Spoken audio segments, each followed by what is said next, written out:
Kasus penghilangan nyawa kali ini terjadi di India, tepatnya di daerah Goa lagi. Kasus ini merupakan salah satu kasus yang sangat tragis, di mana pada 14 Maret 2017, seorang backpacker berkeluarga negaraan Irlandia ditemukan tewas tanpa busana di sebuah ladang yang sepi dan terpencil, dan berjarak kurang dari 2 km dari pantai Palolem, yang merupakan salah satu pantai populer di Goa Selatan. Kondisi jasadnya babak belur dan kejadian mengerikan ini terjadi setelah korban merayakan festival Holi.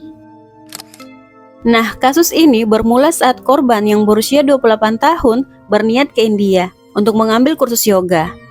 Sebelumnya, dia telah ke sana. Namun di perjalanannya kali ini, dia kehilangan nyawanya. Well, ingin tahu seperti apa kisahnya? Let's start the case. Pada tahun 1988, seorang wanita bernama Andrea Brannagan bertemu dengan seorang pria bernama Edward Donnelly. Pasangan tersebut bertemu sebanyak 3 kali saat itu, hingga akhirnya mereka putus komunikasi. Dan tanpa sepengetahuan Edward, ternyata Andrea mengandung. Namun, dia tidak memberitahu Edward tentang kondisinya, karena saat itu dia masih berusia 15 tahun. Pada tanggal 4 Februari 1989 di Glasgow, Andrea melahirkan seorang bayi perempuan yang kemudian dia beri nama Daniel McLaughlin. Nah, di usia 2 minggu, Daniel dibawa ke Irlandia ke negara ibunya. Kemudian, dia dibawa ke Inggris oleh ibunya dan tinggal di Liverpool. Beranjak dewasa, Daniel melanjutkan kuliahnya di Universitas Liverpool John Moores. Dan setelah tamat, dia kemudian bekerja. Di usianya yang ke-24, di tahun 2013, akhirnya Edward tahu kalau dia punya putri. Dan dia bertemu dengan Daniel untuk pertama kalinya. Daniel dikenal sebagai wanita yang suka menolong. Dia baik, dia banyak melakukan kegiatan sebagai relawan, dan dia juga suka traveling. Dia telah mengunjungi banyak tempat. Nah, ada satu saat Daniel jatuh cinta dengan yoga. Dia pun ingin jadi guru yoga profesional, dan untuk itu dia ingin ke India untuk mengambil beberapa kursus yoga. Pada Februari 2017, Daniel berangkat ke India dengan tujuan Goa. Saat ke India, Daniel sempat memposting status di akun Facebooknya. Dia mengatakan, "Thank you to all my friends and family for making home so special and always looking after me. I'm very grateful and the luckiest person I know. Off on another adventure." Goa adalah negara bagian terkecil di India dan merupakan salah satu tujuan wisata terbaik, terindah, dan terfavorit di India. Turis banyak berkunjung ke sana tiap tahunnya. Daya tarik Goa ini adalah pantainya yang dikenal menakjubkan, makanan lautnya juga lezat, kehidupan malamnya meriah, dan aktivitas pantainya yang sungguh menyenangkan. Daniel tiba di Goa dengan seorang temannya yang berasal dari Australia, dan mereka menyewa sebuah penginapan dekat pantai untuk mereka tinggali. Nah, Daniel yang sebelumnya sudah ke Goa memiliki beberapa kenalan yang pasti bisa membantunya di sana. Pada bulan Februari atau Maret di India, biasanya ada perayaan Holi. Holi adalah festival warna. Saat perayaan, mereka biasanya akan saling melemparkan bubuk berwarna-warni. Perayaan ini bertujuan untuk menyambut musim semi, memperingati cinta, dan merayakan kemenangan kebaikan atas kejahatan.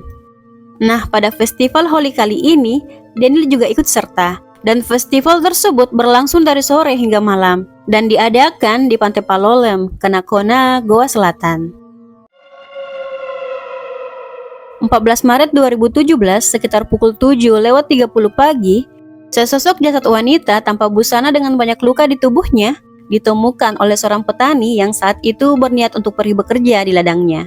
Namun tidak sengaja menemukan hal mengerikan itu. Dengan segera, petani melaporkan penemuan tersebut kepada pihak berwajib. Sesampainya di sana, polisi coba mencari tahu identitas jasad, namun tidak berhasil menemukan kartu identitasnya atau barang-barangnya yang lain. Untuk melakukan identifikasi dari wajahnya juga tidak mungkin karena sudah rusak parah. Dan dari tatonya lah jasad tersebut berhasil diidentifikasi setelah pihak berwajib menyebarnya ke media. Dan jasad tersebut kemudian diidentifikasi sebagai Daniel McLaughlin. Ketika orang tua Daniel diberitahu tentang apa yang menimpa putrinya, hancurlah hati mereka. Mereka tidak menyangka putri mereka sudah tiada. dan ibu Daniel segera ke goa. Sang ayah, Edward, sangat sedih karena dia tidak pernah menghabiskan waktu lama dengan putrinya. Mereka hanya bertemu 3 kali sebelum putrinya tewas. Dari hasil otopsi mengungkapkan bahwa Daniel mengalami pelecehan seksual. Ada beberapa bekas luka di lehernya, dan ada juga luka di kepalanya. Wajahnya sudah tidak bisa dikenali, serta di tubuhnya ditemukan banyak luka-luka pertahanan yang diyakini dia lakukan saat sedang diserang. Penyebab kematiannya karena kerusakan otak dan penyempitan leher. Dia dinodai, dicekik, dan tubuhnya dipukuli habis-habisan dengan botol bir dan batu, hingga tewas. Nah, menurut polisi, kejahatan tersebut terjadi sekitar tanggal 13 malam dan dini hari tanggal 14. Polisi mulai melakukan penyelidikan. Pertama-tama, mereka mulai mencari informasi pada warga setempat. Siapa tahu ada di antara mereka yang melihat Daniel sebelum ditemukan tewas.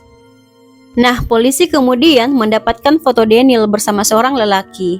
Saat itu, Daniel terlihat sedang memegang tangan seorang pria lokal yang berprofesi sebagai seorang supir taksi bernama Kanar, berusia 37 tahun. Kanar telah menikah dan dia memiliki seorang putra. Menurut info, Kanar ini berbohong pada istrinya. Katanya di tanggal 13 Maret itu dia keluar bersama teman-temannya. Padahal dia sedang minum-minum bersama Daniel. Saat diinterogasi polisi, Kanar mengatakan bahwa dia tidak melakukan penghilangan nyawa tersebut. Setelah minum-minum, dia mengantar Daniel ke sebuah resort. Dan terkait pegang tangan, Daniel saat itu membantu Kanar untuk berdiri. Nah, di resort itulah foto itu diambil. Dan tidak lama dia melihat Daniel bertemu seorang pria lokal. Lalu mereka berdua berboncengan dan pergi. Setelah itu, Kanar pulang ke rumahnya dan istrinya mengkonfirmasi alibinya. Katanya dia memang menginap di rumah malam itu. Polisi kemudian melepaskan Kanar dan fokus mereka kini tertuju pada pria yang membonceng Daniel malam itu. Berdasarkan informasi yang diberikan supir taksi, pihak kepolisian berhasil mengidentifikasi terduga pelaku. Dia adalah seorang pria lokal berusia 23 tahun saat itu, bernama Fikat Bagat. Dia merupakan tour guide ilegal. Nah, polisi juga berhasil menemukan CCTV yang menunjukkan Fikat dan Daniel sedang berjalan di sore hari pada tanggal 13 Maret 2017. Dan Fikat merupakan orang terakhir yang melihat Daniel hidup saat itu. Menurut info, Fikat memiliki beberapa catatan kriminal. Di antaranya adalah perampokan, mencuri dari turis, dan ada rumor bahwa dia merupakan anggota geng lokal. Ketika polisi menemui Fikat, terlihat ada beberapa goresan di tubuhnya seperti bekas cakaran kuku. Serta di motor dan bajunya ada noda darah. Dan tidak jauh dari rumahnya ditemukan ransel Daniel yang ada noda darahnya. Fikat kemudian segera ditahan. Ketika diinterogasi, Fikat mengakui bahwa dia melakukan hal tersebut. Namun, dia tidak sendiri. Ada beberapa temannya yang juga ikut serta melakukan kejahatan tersebut. Namun, polisi tidak percaya pada Fikat. Menurut mereka, dia bisa melakukan hal itu seorang diri. Dia mengambil keuntungan dari Daniel yang malam itu sedang rentan. Dan setelah menghabisinya, dia mencoba merusak wajah Daniel dengan batu dan botol bir agar tidak bisa dikenali. Menurut info, Fikat dan Daniel sudah lama saling kenal. Mereka pertama kali bertemu saat Daniel ke India tahun lalu. Dan ketika Daniel balik ke negaranya, mereka masih berkomunikasi melalui Facebook. Persidangan untuk kasus Daniel digelar pada April 2018. Fikat yang saat itu didakwa dengan pelecehan seksual, penghilangan nyawa, perampokan dengan kekerasan, dan penghancuran barang bukti, menarik pengakuan bersalahnya. Dan dalam surat yang telah ia tulis sebanyak 29 lembar yang diserahkan ke saudara perempuannya, dia menceritakan kronologi kejadian menurutnya. Dia mengatakan saat itu dia dipaksa oleh polisi untuk mengakui penghilangan nyawa tersebut. Dan pada malam hari tanggal 13 Maret 2017, dia memang bersama Daniel. Mereka minum-minum. Lalu mereka ingin pergi ke satu daerah. Namun dalam perjalanan ada 3 orang pria menggunakan sepeda motor. Dan mereka merupakan teman-teman Fikat. Mereka bertanya apa yang Fikat lakukan di daerah tersebut. Dan ketika temannya melihat Daniel ada bersama Fikat, mereka bertanya pada Fikat, apakah gadis itu mau berhubungan dengan mereka. Nah, katanya saat mendengar itu, Daniel sangat marah. Dia meminta Vikat untuk pergi dari tempat tersebut. Dan saat mereka akan pergi, sayangnya ketiga pria itu menyerang Daniel. Saat itu, Vikat tidak bisa berbuat apa-apa. Dia tidak bisa menolong Daniel karena bahunya terkilir, bahunya sakit. Tapi dia menyaksikan semua kejadian, dari pelecehan dan penghilangan nyawa yang dilakukan pada Daniel. Saat penyerangan itu selesai, Vikat coba menolong Daniel.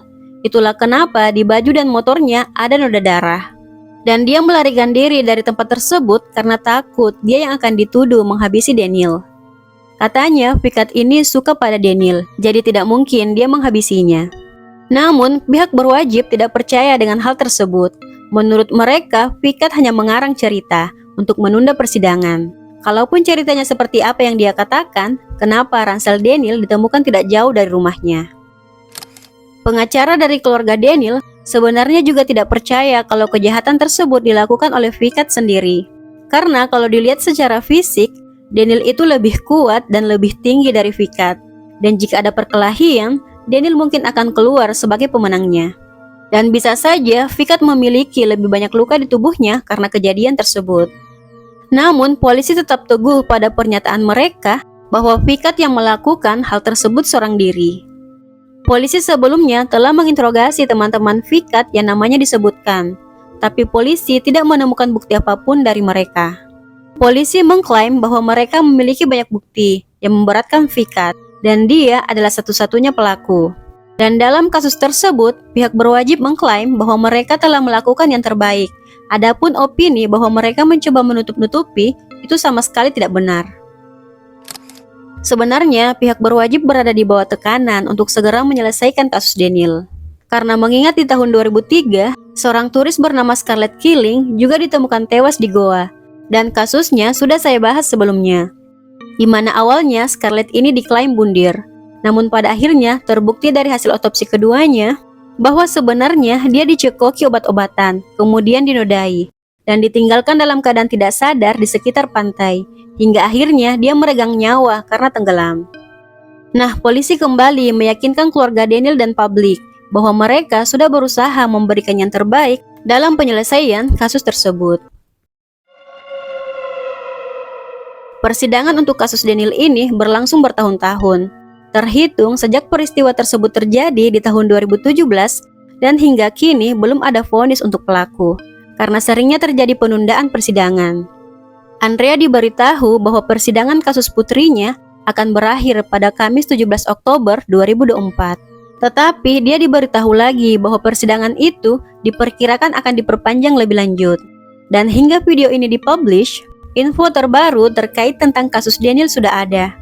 Pada November 2024 ini, persidangannya kembali dilanjutkan. Sang ibu berharap persidangan putrinya dapat segera diselesaikan di tahun 2024 ini. Karena sudah 7 tahun lamanya dia menunggu. Dia ingin putrinya mendapat keadilan, dan pelaku dihukum seberat-beratnya. Well, semoga Daniel McLaughlin segera mendapatkan keadilan.